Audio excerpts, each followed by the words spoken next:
ओम जी, जय हिंद दोस्तों।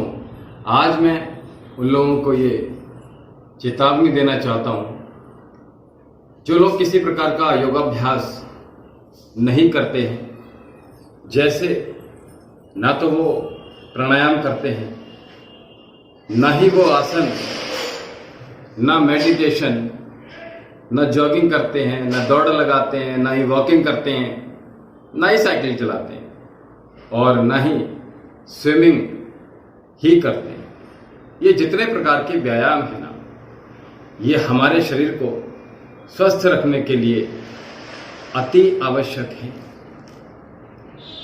तो मित्रों, जो युवा बच्चे और सीनियर सिटीजन और युवा वर्ग यदि व्यायाम,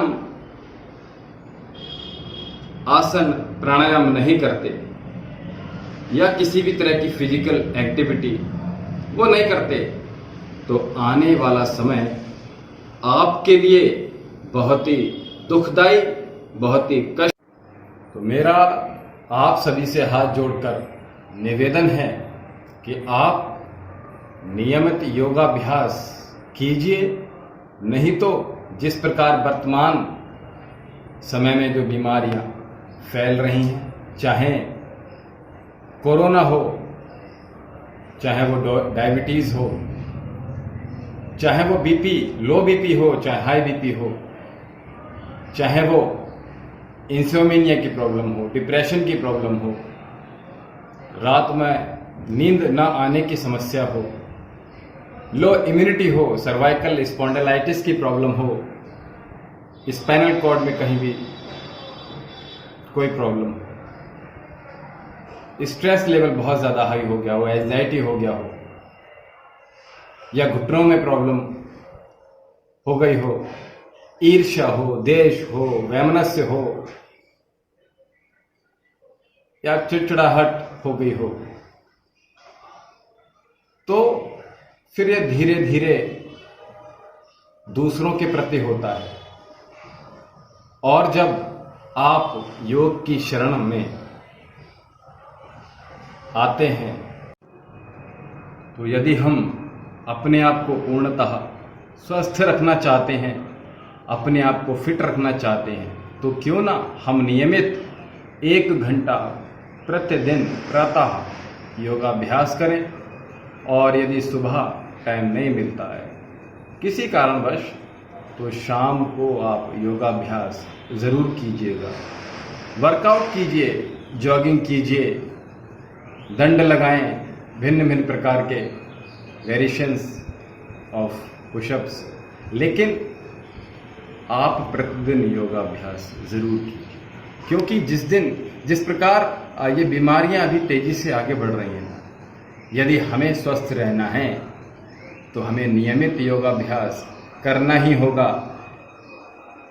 गीता में भगवान श्री कृष्ण ने भी कहा है, योगस्त कुरु कर्माणि, यानी आप पहले योग कीजिए, उसके बाद अपने कार्यों में लग जाइए। जो भी आप कार्य करते हैं, आप एजुकेशन के क्षेत्र में, बच्चे पढ़ाई करते हैं, आप व्यापारी हैं, आप गृहिणी हैं, आप जो भी आपका कार्य XYZ, तो सबसे पहले आप योग कीजिए, उसके बाद अपने सारे कार्यों में रत हो जाइए आप। और योगश्चित्त वृत्ति निरोधा, ताकि हमारे शरीर से, हमारे मन से सभी प्रकार के दोष समाप्त हो जाएं और हमारी देह, ये हमारा शरीर, हमारा मन, हमारी आत्मा स्वस्थ और पवित्र हो सके।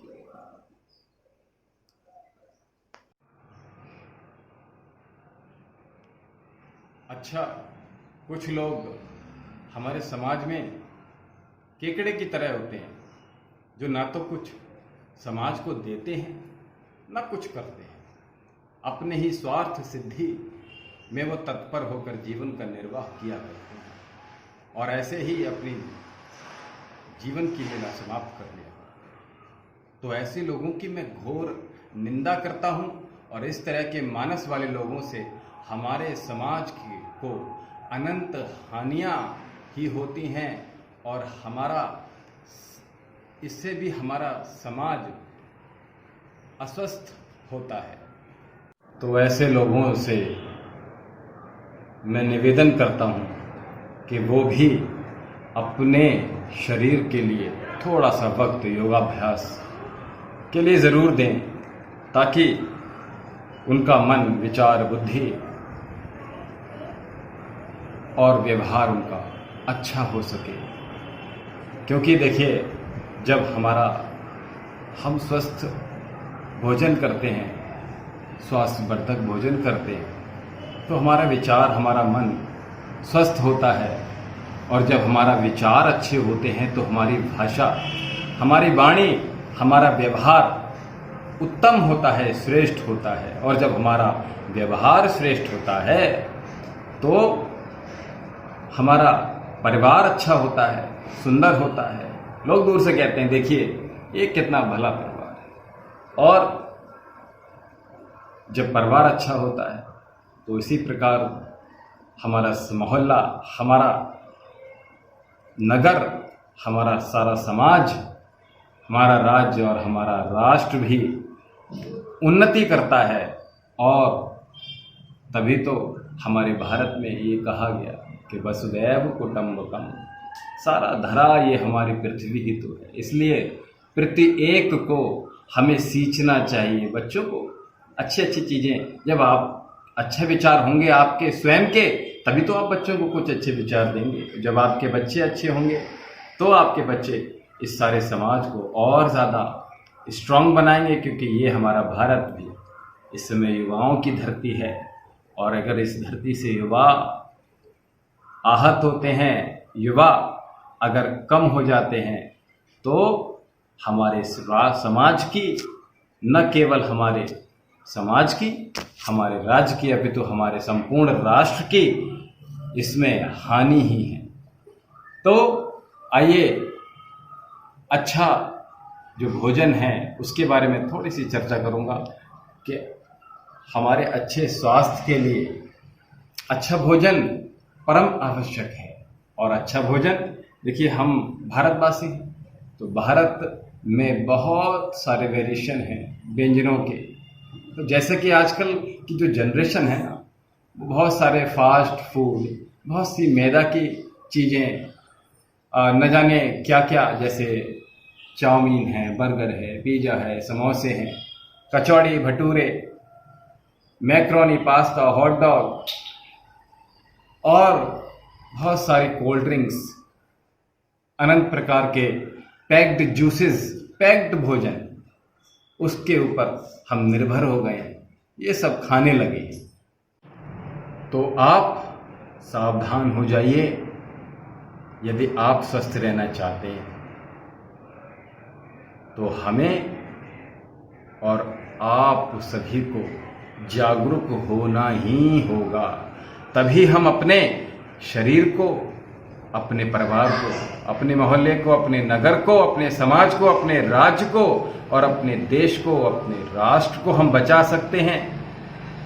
यदि हमारा ये समाज, हमारा देश नहीं रहेगा तो फिर हमारा जीवन ही बेकार है। इसीलिए हमें अपने जीवन को सार्थक बनाने के लिए, सफल बनाने के लिए हमें सदैव अच्छे रास्तों पर चलना चाहिए। तो आज मैं आप सभी से यही निवेदन करता हूं, जो भाई बहन, माताएं बहनें, युवा वर्ग, बच्चे, सीनियर सिटीजन्स किसी भी प्रकार का योगाभ्यास नहीं करते तो वो शुरू कर दें, ताकि हमारे मन, विचार, वाणी, भावनाएं, हमारा व्यवहार, हमारा शरीर, हमारा समाज पूरी तरह से स्वस्थ हो सके। और स्वस्थ रहिए, मंगलमय रहिए, ऐसी मैं परमपिता परमेश्वर से कामना करता हूं। और सभी के लिए जय हिंद, जय भारत, ओम शांति।